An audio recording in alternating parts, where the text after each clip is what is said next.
క్రికెట్లో ఒక మ్యాచ్ని ఒంటి చేత్తో గెలిపించగలిగే సత్తా ఉన్న కేటగిరీ ఆఫ్ ప్లేయర్స్లో ఆల్రౌండర్స్ ఎప్పుడు కూడా టాప్లో ఉంటారు. ఎందుకంటే ఒక ఆల్రౌండర్ 3 డిపార్ట్మెంట్స్లో టీంకి కంట్రిబ్యూట్ చేయగలడు. బ్యాట్తో అద్భుతమైన ఇన్నింగ్స్ లాంటి టీంకు మంచి స్కోర్ అందించగలడు. అట్ ది సేమ్ టైం బాల్తో మ్యాజిక్ చేసి క్రూషియల్ వికెట్స్ కూడా తీయగలడు. అండ్ ఫీల్డింగ్లో కూడా క్రూషియల్ రన్స్ సేవ్ చేస్తూ టీంకి ఎంతో ఉపయోగపడుతూ ఉంటాడు. సో అలాంటి ఆల్రౌండర్స్ ఐపీఎల్ ఆప్షన్లోకి వస్తే వాళ్ళ హవా ఎలా ఉంటుందో నేను ప్రత్యేకంగా చెప్పనవసరం లేదు. మెయిన్లీ ఫారెన్ ఆల్రౌండర్స్ కోసం మన ఫ్రాంచైజీలు విపరీతంగా డబ్బులు ఖర్చు పెడుతూ ఉంటాయి. బట్ ఎనివే ఈసారి చూసుకుంటే ఆప్షన్లో ఆల్రౌండర్స్ హైయెస్ట్ బిడ్ను పొందగలరా? సో ఇంపాక్ట్ ప్లేయర్ రూల్ రాకముందు వరకు ఆల్రౌండర్స్కి చాలా మంచి డిమాండ్ ఉండేది. బట్ ఇప్పుడు చూసుకుంటే ఆల్రౌండర్స్ మీద కొంతవరకు ఫోకస్ తగ్గింది. ఈవెన్ లాస్ట్ టైం ఇన్ ఆప్షన్లో కూడా పేస్ బౌలర్స్కి హైయెస్ట్ బిడ్ వచ్చింది, కానీ ఆల్రౌండర్స్కి హైయెస్ట్ బిడ్ రాలేదు. సో ఇంపాక్ట్ ప్లేయర్ రూల్ వచ్చిన తర్వాత ఆల్రౌండర్స్ అవ కాస్త తగ్గింది. బట్ ఎనివే ఈసారి జరగబోయేది మెగా ఆప్షన్. చాలా మంది పెద్ద పెద్ద ఆల్రౌండర్స్ ఆప్షన్లోకి రాబోతున్నారు. దీంతో డెఫినెట్లీ మనం ఆల్రౌండర్స్ మీద కాసుల వర్షం కురవడం చూడొచ్చు. సో ఈ వీడియోలో అయితే మనం ఆప్షన్లోకి రాబోయే బెస్ట్ ఆల్రౌండర్స్ గురించి తెలుసుకోబోతున్నాం. అండ్ ఈ ఆల్రౌండర్స్ని అయితే నేను 2 కేటగిరీస్గా డివైడ్ చేశాను. ఫస్ట్ కేటగిరీలో స్పిన్ ఆల్రౌండర్స్ గురించి మాట్లాడుకుంటాం, and then pace bowling allrounders గురించి మాట్లాడుకుంటాం. ఈవెన్ ఈ కేటగిరీస్లో కూడా ఫారెన్ ఆల్రౌండర్స్ గురించి, ఇండియన్ ఆల్రౌండర్స్ గురించి సెపరేట్గా మాట్లాడుకోబోతున్నాం. సో ముందైతే మనం ఆప్షన్లోకి రాబోతున్న స్టార్ బిగ్ స్పిన్ ఆల్రౌండర్స్ గురించి మాట్లాడుకుందాం. Number 1 Liam Livingstone. ఇంగ్లాండ్కి చెందిన ఈ స్టార్ ఆల్రౌండర్ ₹2 కోట్ల బేస్ ప్రైస్తో ఆప్షన్లోకి రాబోతున్నాడు.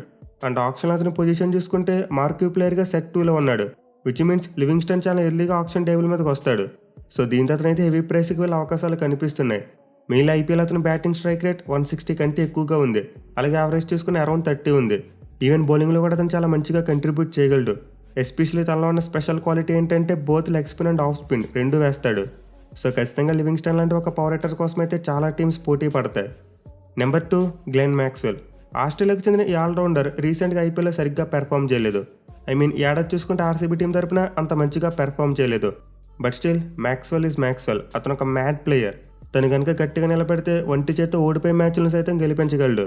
సో మ్యాక్స్వెల్ అయితే ₹2 కోట్ల బేస్ ప్రైస్తో సెట్ 4లో రాబోతున్నాడు. దీంతో అతనికి కూడా ఆప్షన్లో కాస్త మంచి ప్రైసే రావచ్చు. ఇన్ఫాక్ట్ నేనైతే ఒక ₹10 కోట్ల వరకు వస్తుంది అనుకుంటున్నా. అఫ్కోర్స్ ముందు చెప్పుకున్నట్టు అతను ఐపీఎల్ 2024లో బాగా పెర్ఫామ్ చేయలేదు. బట్ అంతకుముందు 3 సీజన్స్లో చూసుకుంటే మాత్రం అద్భుతంగా పెర్ఫామ్ చేశాడు. స్టిల్ అతనికి ఐపీఎల్ 150 కంటే ఎక్కువ స్ట్రైక్ రేట్ ఉంది. అలాగే బౌలింగ్లో చూసుకుని అతను ఐపీఎల్ చాలా అంటే చాలా మంచి యూటిలిటీ ప్లేయర్. సో మ్యాక్స్వెల్ లాంటి ప్లేయర్కి ఒక ఆఫ్ సీజన్ వచ్చినంత మాత్రాన అతని డిమాండ్ అయితే నేను తగ్గిపోదు అనుకుంటున్నా. డెఫినెట్లీ అతని కోసం అయితే ఆప్షన్లో చాలా హెవీ కాంపిటీషన్ ఉండే అవకాశాలు ఉన్నాయి. నెంబర్ 3 రచిన్ రవీంద్ర. న్యూజిలాండ్కి చెందిన ఈ యంగ్ స్పిన్ బౌలింగ్ ఆల్రౌండర్ ఈ ఏడాది ఐపీఎల్లో డెబ్యూ చేశాడు. అండ్ స్టార్టింగ్లో అద్భుతంగా పెర్ఫామ్ చేశాడు. బట్ అఫ్కోర్స్ తర్వాత ఫామ్ కూడా కోల్పోయాడు. అయితే స్టిల్ రవీంద్ర ఆప్షన్లో ఒక మంచి హాట్ ప్రాపర్టీ కాగలడు. ఎందుకంటే అతనికి చాలా మంచి ఎబిలిటీ ఉంది, అలాగే చాలా పెద్ద ఫ్యూచర్ ఉంది. పైగా అతను ఇండియన్ సాయిల్ మీద ఎప్పుడు కూడా చాలా ఎక్కువగా రన్స్ కొడుతూ ఉంటాడు, ఎస్పెషల్లీ బెంగళూరు చిన్నస్వామి స్టేడియంలో. సో రవీంద్ర అయితే ₹1.5 కోట్ల బేస్ ప్రైస్తో సెట్ 4లో రాబోతున్నాడు. దీంతో అతను కూడా ఆప్షన్లో కాస్త మెరుగైన బిడ్డే రావచ్చు.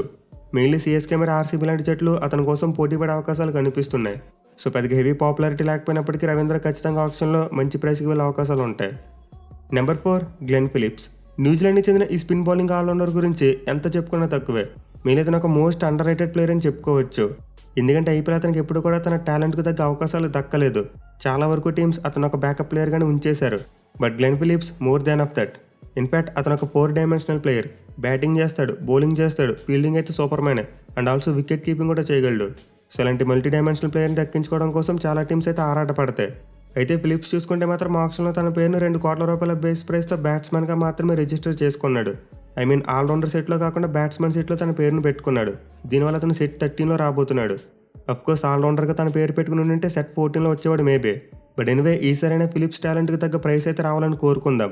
మెయిన్లీ రీసెంట్ టైంలో అతను బౌలింగ్ చాలా బాగా ఇంప్రూవ్ చేసుకున్నాడు. రీసెంట్గా చూసాం టెస్ట్ ఫార్మేట్లో మన టీమిండియా మీద అద్భుతంగా బౌలింగ్ చేశాడు. అలాగే T20 ఫార్మేట్లో శ్రీలంక మీద డెత్ ఓవర్స్లో ఒక సెన్సేషనల్ ఓవర్ వేశాడు. సో నాకు తెలిసి అతను ఆల్మోస్ట్ చాలా టీమ్స్కి మిడిల్ ఆర్డర్లో ఒక పెద్ద ఎసెట్ కాగలడు.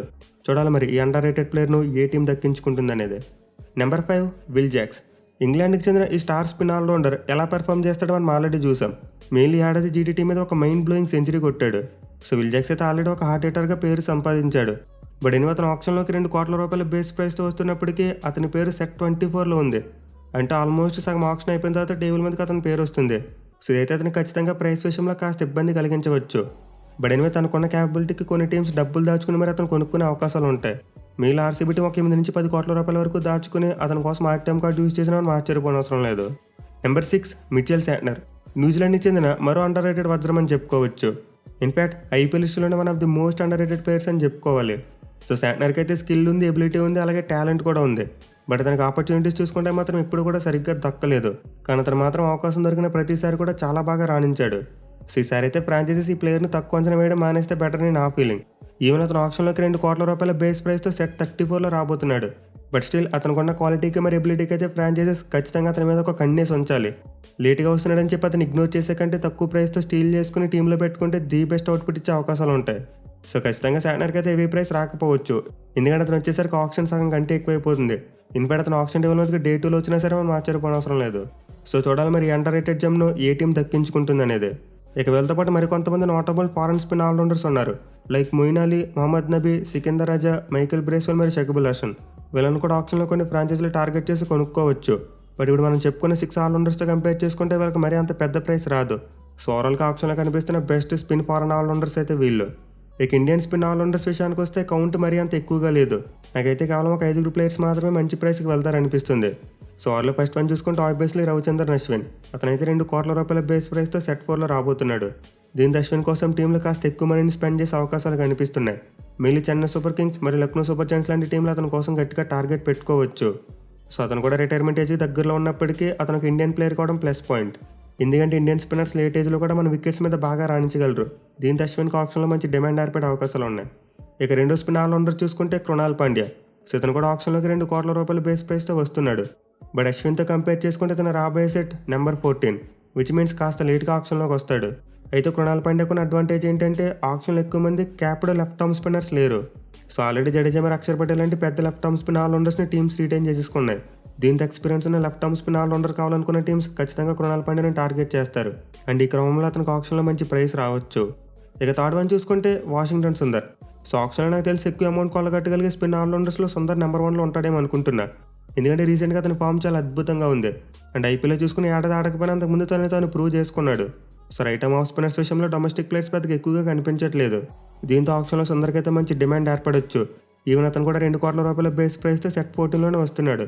బట్ స్టిల్ నాకు తెలిసి చాలా టీమ్స్ అతని కోసం అమౌంట్ని దాచిపెట్టుకుంటాయి.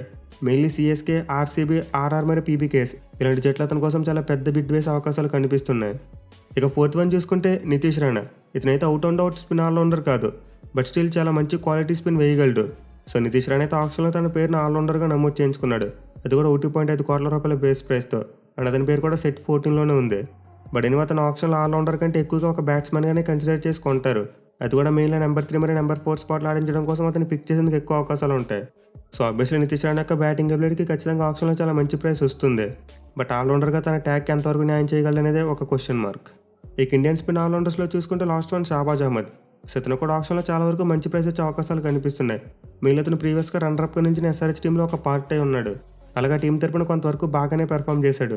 సో షాబాజ్ అహ్మద్ అయితే $1 కోటి బేస్ ప్రైస్తో సెట్ 24లో రాబోతున్నాడు. విచ్ మీన్స్ చాలా వరకు లేట్గా వస్తాడు ఆప్షన్లోకి. బట్ ఎనిమిది అతను కూడా చాలా వరకు మంచి యూటిలిటీ ప్లేయర్ కాబట్టి ఆప్షన్లో ఖచ్చితంగా డిమాండ్ ఉంటుంది. ఈ 5 పాటు దీపక్ కూడా, మానవ్ సతార్, తనుష్ కోటియాన్, శ్యామ్ స్మలాని ఇలా చాలామంది డొమెస్టిక్ ఇండియన్ స్పిన్ ఆల్రౌండర్స్ ఉన్నారు. బట్ వీళ్ళందరూ మోస్ట్ లైక్లీ బేస్ ప్రైస్కి సోల్డ్ అయిపోవచ్చు. కానీ ఇప్పుడు మనం చెప్పుకున్న 5 ప్లేయర్స్కి మాత్రం ఖచ్చితంగా ఎక్కువ అమౌంట్ వచ్చే అవకాశాలు ఉంటాయి. సో గైస్ ఆప్షన్లోకి రాబోతున్న ది బెస్ట్ స్పిన్ ఆల్రౌండర్స్ అయితే వీళ్ళు. ఇప్పుడైతే మనం పేస్ ఆల్రౌండర్స్ గురించి మాట్లాడుకుందాం. సో ముందుగా ఫారెన్ పేస్ ఆల్రౌండర్స్ విషయానికి వస్తే చాలా పేర్లే కనిపిస్తున్నాయి. బట్ ఎన్నో నాకు మాత్రం 4 పేర్లకు మాత్రం ఎక్కువ డిమాండ్ ఉంటుందేమో అనిపిస్తుంది. సో వాళ్ళలో చూసుకుంటే first one obviously Marcus Stoinis. అతనైతే ఒక డేంజరస్ పవర్ హిట్టర్, వంటి చేత మ్యాచ్లు గెలిపించగలడు. అలాగే ఫామ్ కూడా బాగుంది ఈ మధ్యకాలంలో. సో స్టాయినిస్ అయితే $2 కోట్ల బేస్ ప్రైస్తో సెట్ 4లో రాబోతున్నాడు. అంటే ఆప్షన్లోకి చాలా ఎర్లీగా వచ్చే అవకాశాలు ఉంటాయి. ఇన్ఫ్యాక్ట్ ఆప్షన్లోకి రాబోయే మొట్టమొదటి ఫారెన్ పేస్ బౌలింగ్ ఆల్రౌండర్ అతనే. మిగతా వాళ్ళందరూ చాలా వరకు దూరంగా ఉన్న సెట్స్లో ఉన్నారు. ఐ మీన్ సెట్ 14లో కానీ, సెట్ 24లో కానీ, అలాగే సెట్ 34లో ఉన్నారు. బట్ మార్కస్ స్టాయినిస్ మాత్రం సెట్ 4లో ఉండడం అతనికి చాలా ప్లస్ పాయింట్. డెఫినెట్లీ ఆప్షన్లో బిగ్ ప్రైస్ వచ్చే అవకాశాలు ఉంటాయి. ఇక సెకండ్ పేరు చూసుకుంటే శామ్ కరణ్. సో ఇంగ్లాండ్కి చెందిన ఈ స్టార్ ఆల్రౌండర్ కోసం కూడా ఆప్షన్లో మంచి పోటీ ఏర్పడవచ్చు. మెయిన్ ఇప్పుడు అతను ఒక క్యాప్టెన్స్ ఆప్షన్ కూడా ఇవ్వగలడు. ఐ మీన్ ఏడాది చూసాం పీబీకేఎస్ టీమ్ని క్యాప్టెన్గా లీడ్ చేశాడు. సో గతంలో ఆల్రెడీ ఐపీఎల్ ఆప్షన్లో అతను ఒకసారి మోస్ట్ ఎక్స్పెన్సివ్ ప్లేయర్గా నిలిచాడు. దీంతో డెఫినెట్లీ శామ్ కరణ్కి మరోసారి మంచి డిమాండ్ ఉండే అవకాశాలు ఉన్నాయి. Main left arm seam bowling allrounder చాలా టీమ్స్కి కావాలి. ఎందుకంటే రీటైన్ చేసుకున్న వాళ్ళు అలాంటి ప్లేయర్స్ ఎవరు పెద్దగా కనిపించట్లేదు. సో శామ్ కరణ్ అయితే $2 కోట్ల బేస్ ప్రైస్తో సెట్ 14లో రాబోతున్నాడు. అండ్ ఈ సెట్లో అతనికి కాంపిటీషన్గా రాబోతున్న మరో pace bowling allrounder Mark Henson. So Mark Henson కూడా same to same Sam Curran లాంటి ప్లేయరే. I mean left arm seam bowling allrounder. But difference ఏంటంటే శామ్ కరణ్ ఒక లెఫ్ట్ హ్యాండ్ బ్యాట్స్మెన్, కానీ మార్క్ యాన్సన్ ఒక రైట్ హ్యాండ్ బ్యాట్స్మెన్. అలాగే వాళ్ళ base price విషయంలో చూసుకున్న డిఫరెన్స్ ఉంది.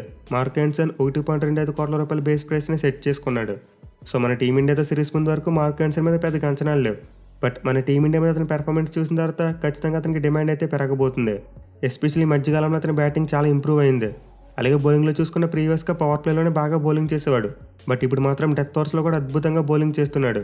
సో మేబీ మార్క్ యాన్సన్ నాకు ఎందుకు ఈసారి శామ్ కరణ్ దాటేస్తాడేమో అనిపిస్తుంది. ప్రైస్ పరంగా చూసుకుంటే అతను దాటి వెళ్ళిపోవచ్చు. మరి మీరు ఇద్దరు సీమ్ బౌలింగ్ ఆల్రౌండర్స్లో ఎవరికి పెద్ద ప్రైస్ వస్తుంది అనుకుంటున్నారు కింద కామెంట్ చేయండి. ఇక లిస్ట్లో 4th వన్ చూసుకుంటే అజ్మత్ ఉల్ ఉమర్జా. సో ఆఫ్ఘనిస్తాన్ చెందిన ఈ పేస్ బౌలింగ్ ఆల్రౌండర్ అయితే ఒక యంగ్స్టర్, అలాగే చాలా మంచి quality player. But last time ఆప్షన్లో ఇతని మీద ఎక్కువ ఫ్రాంచైజెస్ ఆసక్తి చూపించలేదు, బేస్ ప్రైస్కి అమ్ముడైపోయాడు. కానీ ఈసారి చూసుకుంటే మాత్రం ఉమర్జాకి మంచి ప్రైస్ వచ్చే అవకాశాలు కనిపిస్తున్నాయి, ఎందుకంటే రీసెంట్గా అతని ఫామ్ బాగుంది. సో ఉమర్జా అయితే ఆప్షన్లోకి 1.5 కోట్ల రూపాయల బేస్ ప్రైస్తో సెట్ 24లో రాబోతున్నాడు. దీని అతను ఖచ్చితంగా బడ్జెట్లో దొరికే అవకాశాలు ఎక్కువగా కనిపిస్తున్నాయి. ఒక 4 నుంచి 5 కోట్ల రూపాయల బడ్జెట్లో దొరికేస్తాడు. సో మంచి ఫ్యూచర్ అన్ని క్వాలిటీ ఆల్రౌండర్ కనుక ఆ ప్రైస్లో పట్టుకోగలిగితే ఖచ్చితంగా ఒక మంచి స్టీల్ అవుతుంది. ఇక వీళ్ళతో పాటు చాలామంది ఫారెన్ పేస్ బౌలింగ్ ఆల్రౌండర్స్ ఆప్షన్లోకి రాబోతున్నారు. Players like Mitchell Marsh, Daryl Mitchell, Romario Shepherd, Gulbadin Naib, Kyle Mayers, Jimmy Neesham, Jason Holder, Daniel Sams, Dwaine Pretorius, even Dasun Shanaka, ఇలా చాలామంది పేస్ బౌలింగ్ ఆల్రౌండర్స్ ఆప్షన్లో ఉన్నారు. బట్ వీళ్ళెవ్వరికి నేనైతే భారీ ప్రైస్ వస్తుందని అనుకోవట్లేదు. వీళ్ళలో మోస్ట్ లైక్లీ చాలామంది ఆల్రౌండర్స్ అన్సోల్డ్గా వెళ్ళిపోవచ్చు, లేదా ఒకవేళ ఏమైనా టీమ్స్ కొనుక్కుంటే బేస్ ప్రైస్గా కొనుక్కునే అవకాశాలు ఉంటాయి. Of course last time Daryl Mitchell లాంటి ప్లేయర్కి 14 కోట్ల కంటే ఎక్కువ వచ్చాయి. బట్ ఈసారి మాత్రం అంత వచ్చే అవకాశాలు లేవు, ఎందుకంటే ఏడాది అతని పెర్ఫార్మెన్స్ అంత మంచిగా లేదు, అలాగే రీసెంట్ ఫామ్ కూడా బాగోలేదు. అలాగే ముందు చెప్పుకున్నట్టు ఇంపాక్ట్ ప్లేయర్ రూల్ వల్ల ఆల్రౌండర్స్ హవా కొంతవరకు తగ్గింది. So most likely playing level అన్ని మ్యాచ్లు ఆడించుకుంటామన్న ఆల్రౌండర్స్ మీద మన వాళ్ళు ఎక్కువ ఖర్చు పెడతారు. అలా కాకుండా బ్యాకప్గా కొనుక్కున్న ఆల్రౌండర్స్ని మోస్ట్ లైక్లీ బేస్ ప్రైస్లోనే కొనుక్కోవచ్చు. ఇక ఇండియన్ పేస్ ఆల్రౌండర్స్ విషయానికి వస్తే ఆప్షన్లు ఎవరు పెద్దగా కనిపించట్లేదు. Mainly genuine face bowling all-rounders అయితే ఇన్ఫాక్ట్ ఎవరు లేరని చెప్పుకోవచ్చు. సో నార్మల్గానే మనకి ఇండియాలో పేస్ బౌలింగ్ ఆల్రౌండర్స్ దొరకరు. బట్ వెంకటేష్ అయ్యర్, హర్షల్ పటేల్ మరియు శార్దుల్ ఠాకూర్ వీళ్ళ ముగ్గురు తమ పేర్లను ఆల్రౌండర్స్గా నమోదు చేయించుకున్నారు. అండ్ వీళ్ళ ముగ్గురు బేస్ ప్రైస్ కూడా 2 కోట్ల రూపాయలు. అలాగే సెట్స్ చూసుకున్న అయ్యర్ మరియు పటేల్ సెట్ 4లో రాబోతున్నారు. బట్ ఠాకూర్ మాత్రం సెట్ 14లో వస్తాడు. సో వీళ్ళ ముగ్గురు ఎవరు కూడా జెన్యూన్ ఆల్రౌండర్స్ కాదు. వెంకటేష్ అయ్యర్ ఒక బ్యాటింగ్ ఆల్రౌండర్, బౌలింగ్ చాలా రేర్గా చేస్తాడు. ఇన్ఫాక్ట్ అతను చాలా సందర్భాలు ఇంపాక్ట్ ప్లేయర్గా కూడా యూజ్ చేశారు. ఇక మిగతా ఇద్దరు విషయానికి వస్తే ఇద్దరు ప్యూర్ బౌలింగ్ ఆల్రౌండర్స్, అప్పుడప్పుడు కాస్త బ్యాటింగ్ చేయగలరు అంతే. ఇక దీపక్ చహర్ లాంటి ప్లేయర్ చూసుకుంటే డైరెక్ట్గా బౌలర్గానే తన పేరును నమోదు చేయించుకున్నాడు. బట్ ఆప్షన్లో అయితే వీళ్ళకి మాత్రం డిమాండ్ గట్టిగానే ఉంటుంది. మెయిన్లీ వెంకటేష్ అయ్యర్ లాంటి ప్లేయర్ కోసం టీమ్స్ పోటీ పడవచ్చు. అలాగే Harshal Patel purple cap holder, even Shardul Thakur కూడా చాలా మంచి యూటిలిటీ ప్లేయర్. సో స్కిల్స్ పరంగా చూసుకుంటే మేబీ వీళ్ళు జెన్యూన్ ఆల్రౌండర్స్ కాకపోవచ్చు, బట్ వాళ్ళు తమ బెస్ట్ అవ్వగలిగే ఒక స్కిల్లో మాత్రం చాలా మంచి పాపులారిటీ ఉన్న ప్లేయర్స్. సో దీంతో మనం ఆప్షన్లో డెఫినెట్లీ వెంకటేష్ అయ్యర్, హర్షల్ పటేల్, శార్దుల్ ఠాకూర్ అండ్ దీపక్ చహర్ ఈ నలుగురి మీద కాస్త మనం హెవీ బిట్స్ చూసే అవకాశాలు ఉంటాయి. ఇక వీళ్ళతో పాటు కొంతమంది డొమెస్టిక్ పేస్ ఆల్రౌండర్స్ ఉన్నారు. ప్లేయర్స్ లైక్ హర్షిన్ కుల్కర్ని, శివం మావే, రాజ్ బావా ఇలా కొంతమంది ప్లేయర్స్ ఉన్నారు. బట్ వాళ్ళకైతే మెగా ఆప్షన్లో మరీ అంత ఎక్కువ ప్రైస్ వచ్చే అవకాశాలు లేవు. మేబీ మినీ ఆప్షన్లో ఫ్రాంచైజీ డొమెస్టిక్ ప్లేయర్స్ మీద ఎక్కువగా అమౌంట్ ఖర్చు పెడతారు. బట్ మెగా ఆప్షన్ విషయానికి వస్తే మాత్రం మెయిన్ కోర్ టీమ్ని బిల్డ్ చేసుకోవాలి కాబట్టి ఎక్కువగా టాప్ ప్లేయర్స్ మీద అమౌంట్ని స్పెండ్ చేసే అవకాశాలు ఉంటాయి. సో వీళ్ళు గైస్ ఆప్షన్లోకి రాబోతున్న టాప్ ఆల్రౌండర్స్. మరి వీరిలో మీరు ఎవరికి హైయెస్ట్ బిడ్ వస్తుంది అనుకుంటున్నారో కింద కామెంట్ చేయండి. Thank you for watching. Have a nice day.